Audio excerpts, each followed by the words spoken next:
So guys, in this video I'm going to be showing you guys how I DIY my human hair single crochet loop. Okay, so you will need a hot tongue and a black or clear keratin bond.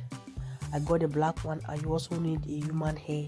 I got this from the weft human hair. Yeah, as you can see, I'm cutting the weft off. And then you also need a thread. You can use a thicker thread, but my thread is not that thick, but it's strong enough. Okay, because I don't want too much of it. I don't want the thread to be too thick on my hair.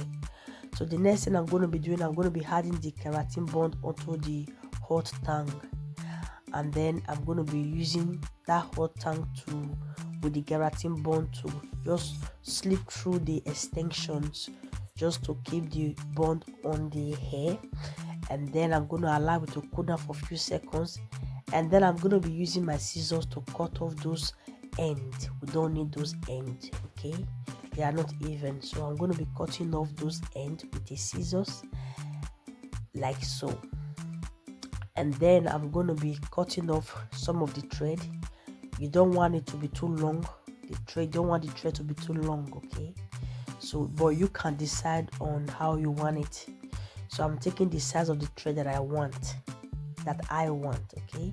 And I'm going to be placing that thread onto the keratin and the extensions together, and I'm going to melt it again with the hot tongue like so, okay? And then I'm going to be using my finger to roll it, okay?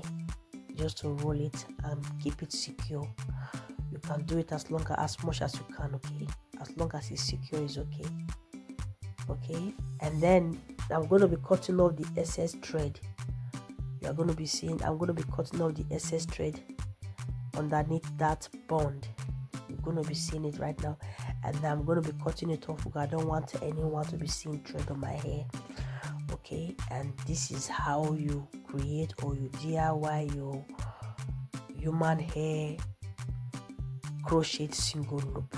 It's not difficult, it's very easy. You only need a tongue or a flat iron, thread. If you want it thick, you can get a thicker thread. You need human hair, and you need a keratin bond, either the clear one or the black one. And through this method you can create your own, DIY your own, without spending so much money to buy it online. Okay, so I hope this video helped you guys out. Don't forget to share this video. If you haven't subscribed to my channel, please do subscribe to my channel, and don't forget to give me a thumbs up, okay? And thank you for watching, guys, and I will see you guys on my next video. Bye guys.